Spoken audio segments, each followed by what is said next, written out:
Saudações acadêmicas, aqui é a doutora Graziela Orozco. Eu gostaria de iniciar agradecendo a comissão organizadora do Fórum Online Educação, Meio Ambiente e Sustentabilidade pelo convite e dizer que eu estou muito feliz com a participação nesse fórum. Hoje eu vou comentar com vocês um tema bastante interessante, que é intersecções entre valores culturais e sustentabilidade ambiental. Vou iniciar comentando um pouquinho sobre a minha trajetória. Eu trabalho um pouco com educação ambiental, educação patrimonial, e essa interação, né, da educação patrimonial e ambiental com a questão da sustentabilidade. Recentemente venho trabalhando com educação, em museus, né, e principalmente a questão da acessibilidade, a pessoas cegas e com baixa visão.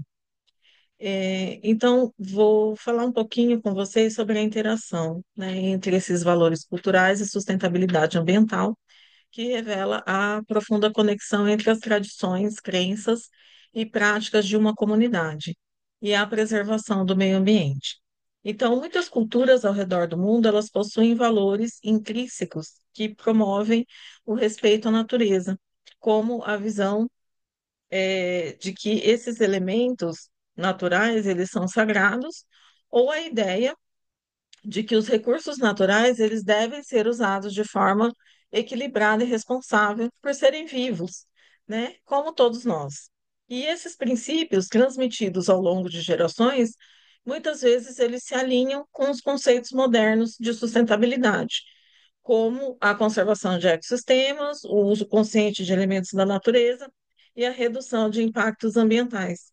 Então, ao resgatar e integrar esses valores culturais às práticas contemporâneas, é preciso fortalecer a questão da conscientização e a ação coletiva em prol de um futuro mais sustentável, onde o progresso humano coexista harmoniosamente com a preservação do planeta. Então, pensando nisso, o objetivo de eu conversar com vocês hoje é refletir sobre essa interação entre os valores culturais e a sustentabilidade ambiental e como essa interação é fundamental para a compreensão de como as sociedades podem promover o desenvolvimento sustentável. E esse tema ele vai explorar a relação entre as tradições culturais e a preservação do meio ambiente, destacando principalmente a importância que esses aspectos têm no estudo sobre o patrimônio ambiental. Então, aspectos dessa interação, eles são descortinados pela pesquisa arqueológica, que em conjunto com análises interdisciplinares reconstituem panoramas históricos de preservação ambiental. Então, a pesquisa arqueológica ela vai desempenhar um papel crucial na compreensão da relação entre os valores culturais e a sustentabilidade ambiental. E ao revelar como que as sociedades do passado interagiam com o meio ambiente e os seus lugares de vivência. Então, através de estudos de antigas práticas agrícolas, por exemplo, sistemas de manejo, recursos e tecnologias sustentáveis, os arqueólogos eles demonstram que muitas culturas desenvolveram conhecimentos profundos sobre ecossistemas locais, adotando estratégias que garantiram o equilíbrio entre as suas necessidades e a preservação da natureza. Então, esses insights históricos, eles podem inspirar soluções contemporâneas para os desafios ambientais, reforçando a importância de integrar soluções tradicionais às práticas atuais de sustentabilidade. Além disso, quando a gente valoriza e preserva os sítios arqueológicos, a sociedade ela reconhece a sua herança cultural, onde o respeito ao passado orienta a proteção do planeta para as futuras gerações. E no bojo disso a gente tem a questão dos valores culturais, né? Os valores culturais, eles influenciam a maneira como as comunidades percebem e interagem com o meio ambiente. Então, a tradição, a religião e as práticas locais, elas vão moldando os comportamentos que podem favorecer ou prejudicar a sustentabilidade.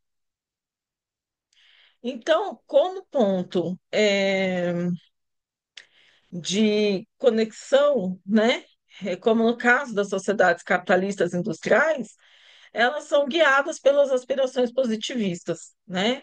Sempre tentando obter lucro com recursos naturais, né? Então, entender esses valores é crucial para a gente promover mudanças efetivas em relação à consideração sobre o meio ambiente e a sua preservação.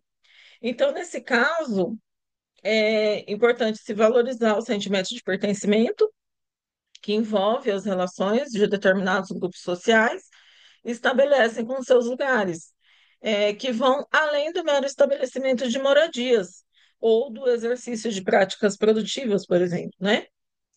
Inclui aspectos afetivos, vínculos espirituais, valores materiais e imateriais que constroem uma identidade cultural associada a um determinado território, né? Então, ao negligenciar essa importante dimensão, da relação sociedade-natureza, muitos conflitos podem surgir, né? Então, a discussão ela tem importância porque ela relaciona os valores culturais com a preservação ambiental, que é amplamente discutido no cenário mundial, só que é parcamente difundido em políticas públicas nacionais de preservação ambiental ou de gestão patrimonial, né? Então, eu vou iniciar a fala tratando um pouquinho sobre a questão do patrimônio, né? Então, o patrimônio cultural, de acordo com o artigo 1º da Convenção do Patrimônio Mundial, considerados monumentos, obras arquitetônicas, esculturas ou pinturas monumentais, objetos ou estruturas arqueológicas, inscrições, grutas e conjuntos de valor universal excepcional do ponto de vista da história, da arte ou da ciência. Também são considerados patrimônios culturais os conjuntos, os grupos de construções isoladas ou reunidas, que, por sua arquitetura, unidade ou integração à paisagem, têm valor universal excepcional, do ponto de vista da história, da arte ou da ciência. Também são considerados patrimônios culturais os sítios, né, que são as obras do homem ou obras conjugadas do homem e da natureza, bem como as áreas que incluem os sítios arqueológicos de valor universal excepcional do ponto de vista histórico, estético, etnológico e antropológico. Já o patrimônio natural, de acordo com o artigo 2º da Convenção do Patrimônio Mundial, são os monumentos naturais constituídos por formações físicas e biológicas ou por conjuntos de formações de valor universal excepcional do ponto de vista estético ou científico. Também são considerados patrimônios naturais as formações geológicas e fisiográficas e as zonas estritamente delimitadas que constituam habitat de espécies, animais e vegetais ameaçadas e de valor excepcional do ponto de vista estético e científico. E também são considerados patrimônios naturais os sítios naturais ou as áreas naturais estritamente delimitadas, detentoras de valor universal excepcional do ponto de vista da ciência, da conservação ou da beleza natural. Então, diante do conceito de patrimônio que nós temos, nós chegamos à questão dos valores culturais, porque para algo ser considerado patrimônio, a sociedade precisa considerá-lo de relevância, de importância de ser preservado. E isso tem relação direta com aquilo que a sociedade considera ser de valor para si, para que seja protegido para as próximas gerações. Então, os valores culturais, eles influenciam a maneira como as comunidades percebem e interagem com o ambiente. A tradição, a religião e as práticas locais, elas vão moldar os comportamentos que podem favorecer ou prejudicar a sustentabilidade. Então, entender esses valores é crucial para a gente promover mudanças efetivas com relação ao ambiente e à sua preservação. Nós tivemos anos de degradação ambiental a partir da Revolução Industrial, mas nós também não podemos nos esquecer que toda a sociedade humana ela impacta o meio ambiente. Desde os primeiros agrupamentos humanos, mesmo no período nômade, essas civilizações, esses agrupamentos, eles impactavam de certa forma a natureza. É claro que em pequena escala, comparando-se com as sociedades pós-industriais, né, do modelo capitalista positivista que nós vivemos. Mas é importante que a gente compreenda que cada sociedade ela impacta o ambiente de acordo com seus valores, né? De acordo com o seu modo de vida.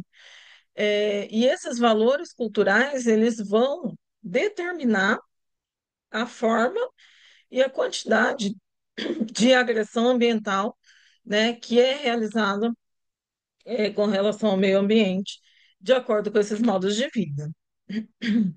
Então, nós temos ligados aos valores culturais o sentimento de pertencimento.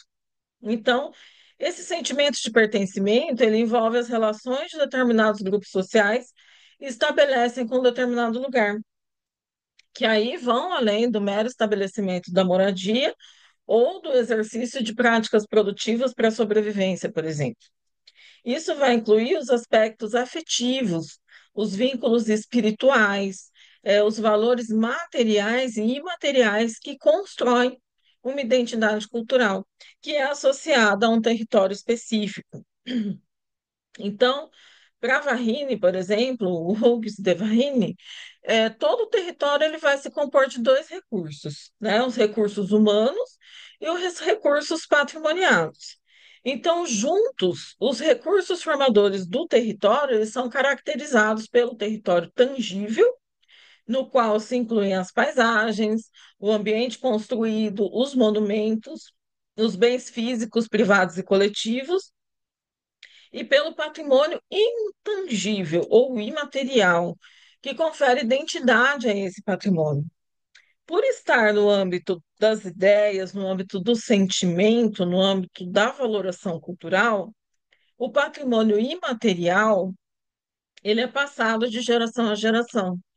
Então, ele é contado em forma de tradições, em forma de cultos, em forma de crenças, em forma de histórias, e normalmente ele tem muita relação com a ancestralidade, né? Então, são heranças ancestrais, né, que são passadas de geração a geração, que têm ligação direta com o ambiente.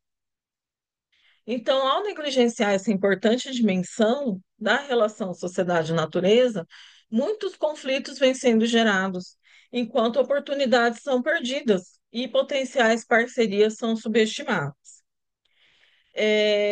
Isso tem a ver também com a questão da memória afetiva, né?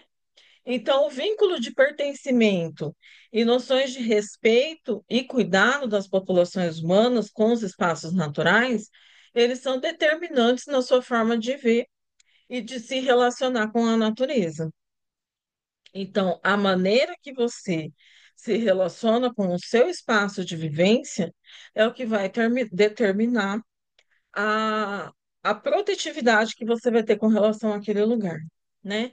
Então, projetos que envolvem as comunidades locais e respeitam as suas tradições têm mostrado resultados positivos em consideração à questão do desenvolvimento econômico sustentável. Práticas agrícolas, questão de práticas de pesca, não só de plantio, mas também de silvicultura. Tudo isso vem sendo retomado numa perspectiva das comunidades tradicionais, dos povos originários, de forma a se compreender como essas comunidades vivenciam o ambiente, se relacionam com ele e, a partir daí, promovem um desenvolvimento de forma mais sustentável. Então, aqui a gente entra na questão da sustentabilidade ambiental, né? Então, a sustentabilidade ambiental, ela busca equilibrar as necessidades humanas com a preservação dos recursos naturais. E ela é essencial para considerar as práticas culturais que podem contribuir para a proteção do meio ambiente, promovendo um desenvolvimento que respeite a biodiversidade e os ecossistemas locais. Nesse sentido, os estudos arqueológicos têm revelado como as comunidades indígenas brasileiras atuavam na preservação ambiental por meio de seus modos de vida e hábitos culturais. Então, vou apresentar aqui alguns exemplos disso, né? a relação das comunidades indígenas brasileiras pretéritas com a natureza, eu pretendo destacar dois pontos na minha fala: a questão da domesticação de animais e plantas e a questão dos lugares sagrados, né? Sobre a domesticação de animais e plantas, nós sabemos que os indígenas brasileiros eles não chegaram a domesticar animais para fins alimentares, né? Eles amansavam filhotes como animais de estimação e também eles mantinham aves em gaiolas no intuito de retirar suas penas para fazer os seus adornos ou para empenar as suas setas, né, nas flechas, mas eles não tinham essa prática de domesticação de animais, por exemplo, para consumo. É, de acordo com Proust, né, é, um arqueólogo muito famoso aqui no Brasil, que fez um vasto estudo sobre as comunidades indígenas brasileiras, ele diz que no caso da domesticação de plantas, as roças e os quintais indígenas, eles podem implicar práticas extremamente sofisticadas, né? Muitas vezes, essas práticas estão associadas, inclusive, ao manejo florestal, que a gente poderia considerar até como uma silvicultura. Então, a forma como a plantação indígena ocorre, ela ocorre em simbiose com a floresta, né? Não é necessário retirada de árvores nativas ou derrubadas de matas para se fazer o plantio indígena, né? Então, ele acontece enquanto a floresta está em desenvolvimento.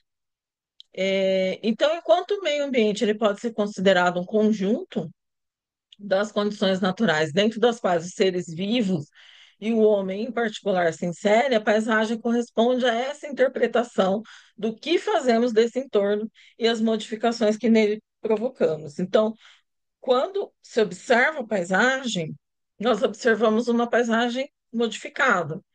No caso dos centros urbanos, nossa paisagem ela é extremamente modificada, né? Um ambiente construído. Mas quando visitamos áreas rurais ou áreas de floresta, apesar de ser uma área tida como natural, essa área também é modificada, né? Ela é modificada pelas práticas dos povos originários, né? Dos povos habitantes daquela região no pretérito. Então, a arqueologia ela vem é, trazendo à tona essas práticas agroecológicas e essa forma de lidar com o ambiente de forma menos invasiva, né? Na qual a gente pode perceber nuances no ambiente natural dessa ocupação, mas que mantém a natureza desenvolvendo o seu ciclo. Então, os povos tradicionais, eles conseguem fazer uso das potencialidades naturais da paisagem como garantia da sustentabilidade e a manutenção da biodiversidade. Então, Falcão comenta que ao longo de sua existência e através da oralidade, vem realizando até hoje um manejo diferenciado das distintas morfologias de seu território, o que promove a sustentabilidade desses povos e do seu ambiente.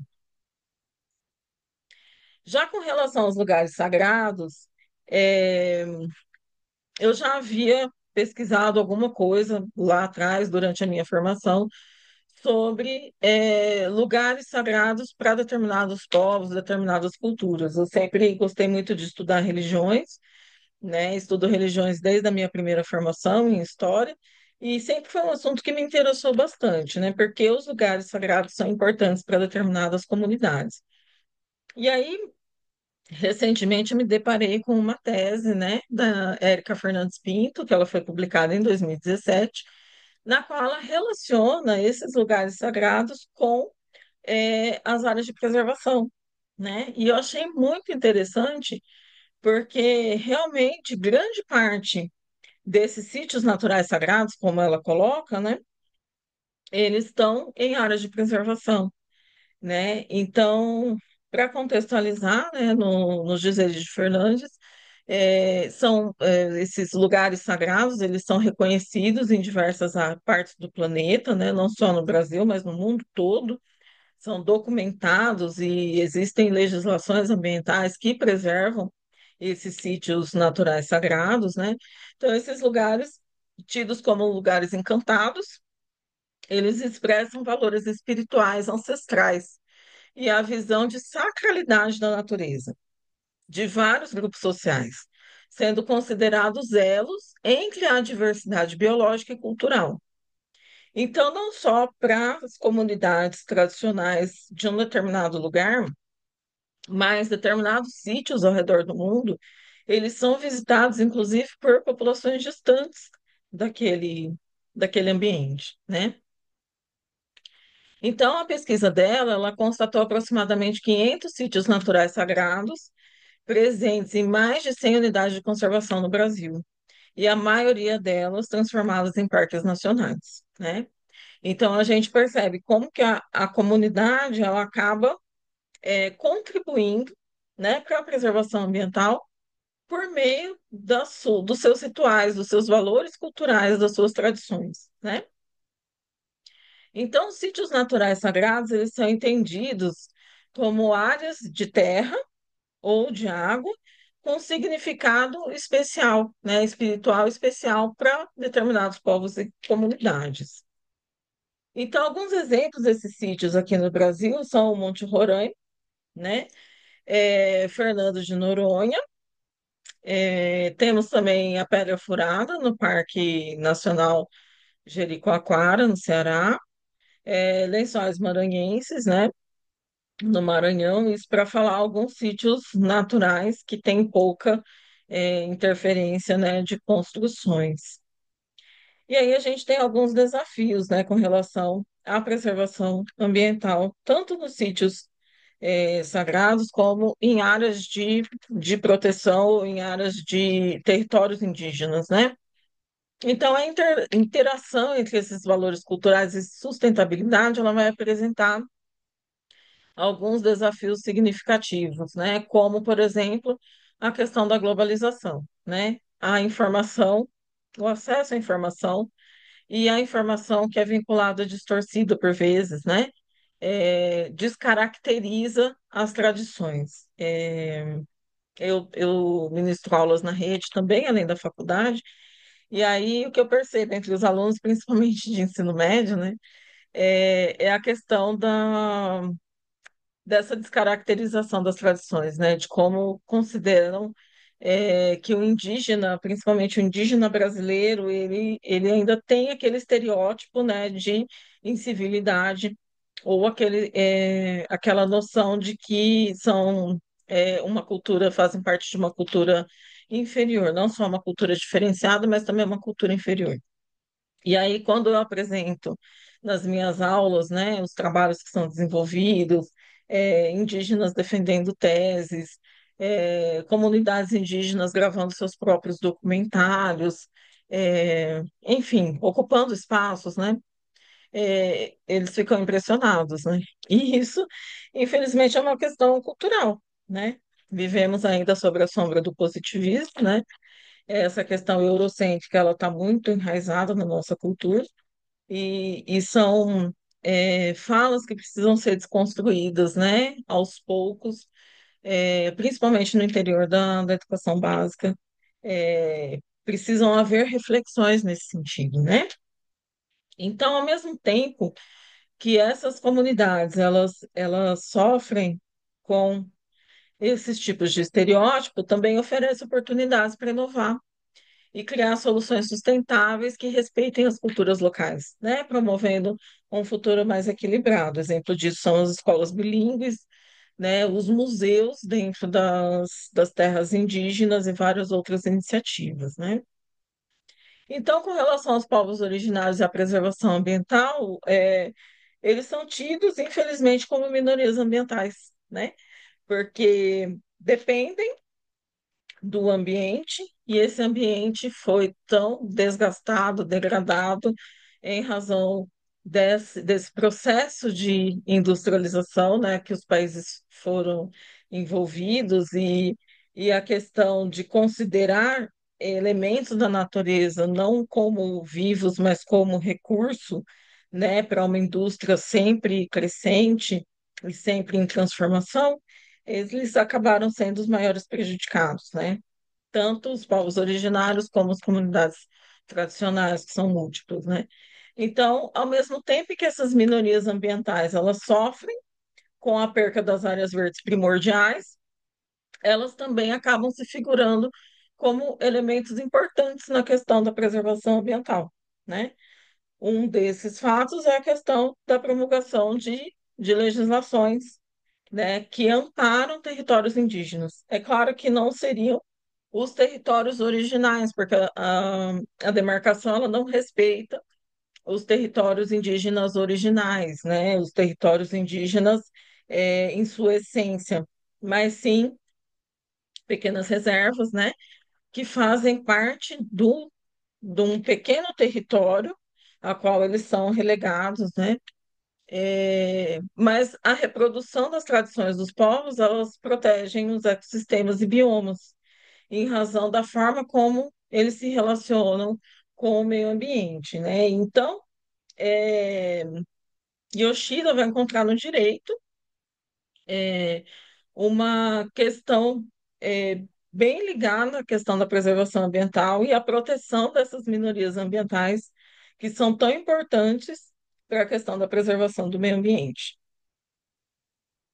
Então, a relevância de reconhecer a vulnerabilidade ambiental das comunidades indígenas está diretamente associada à preservação de um grupo detentor de uma vasta riqueza cultural, bem como a capacidade de perpetuar os seus conhecimentos tradicionais.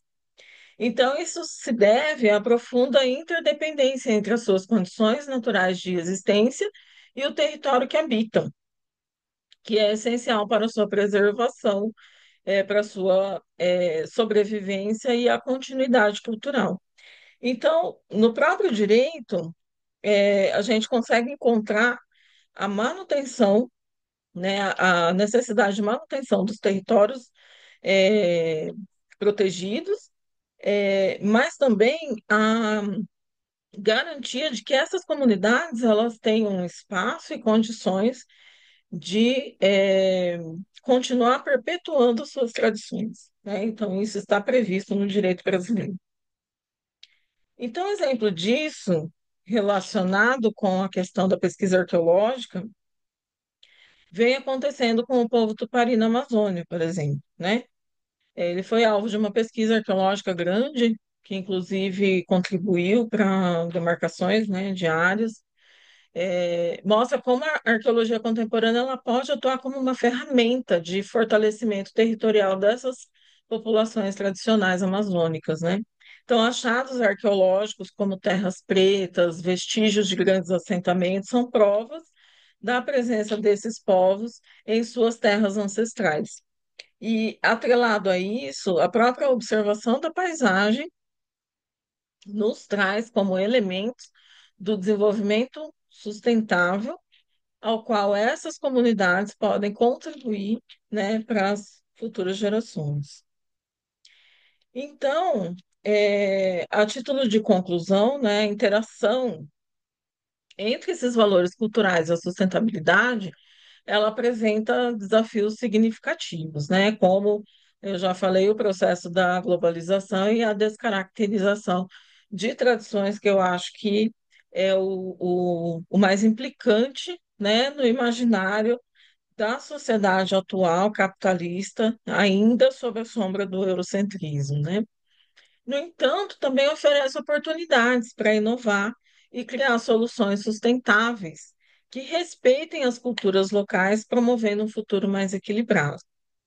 Em arqueologia, vem sendo feitos vários trabalhos em parceria com as comunidades indígenas, né? Caminhamentos, com reconhecimento de terras, reconhecimento de cemitérios indígenas, de plantios, né? Feitos as pesquisas junto, né? Em conjunto com as comunidades indígenas, para identificação desses territórios, né?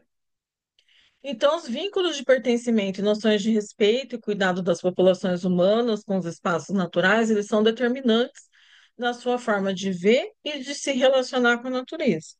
Então, esses projetos que envolvem as comunidades locais e que respeitam as suas tradições têm mostrado resultados positivos em conservação e desenvolvimento econômico sustentável. Então, as intersecções entre os valores culturais e a sustentabilidade ambiental são essenciais para um futuro sustentável. Então, quando se valoriza e se integra as tradições culturais nas práticas de conservação, podemos criar um ambiente mais harmonioso e mais equilibrado, né, onde todos consigam se beneficiar. Então, a questão da preservação ambiental, principalmente em políticas públicas, ela precisa ter um olhar para essas comunidades tradicionais, né? E nesse sentido, também revisitar os estudos arqueológicos pode ser um ponto de partida muito importante para a reflexão sobre o impacto da cultura no patrimônio natural, né? Como forma de preservação e valorização desse patrimônio. Bom, era isso que eu gostaria de comentar, né? Eu espero que vocês tenham gostado, que a minha fala tenha contribuído um pouco para que vocês consigam refletir um pouco sobre a importância dos valores culturais, das tradições para a preservação ambiental e para a preservação desses sítios naturais sagrados, né? Vou deixar o material à disposição, caso vocês queiram consultar mais, e também os meus contatos. Muito obrigada.